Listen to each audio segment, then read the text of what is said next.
ஞானத்தில் இருந்தாள் தேவி துர்கா.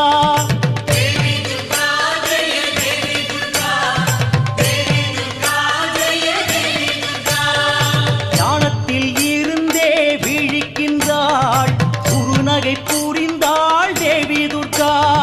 வந்தவரெல்லாம் பணிகின்றார், உள்ளமும் குளிர்ந்தாள் தேவி துர்கா.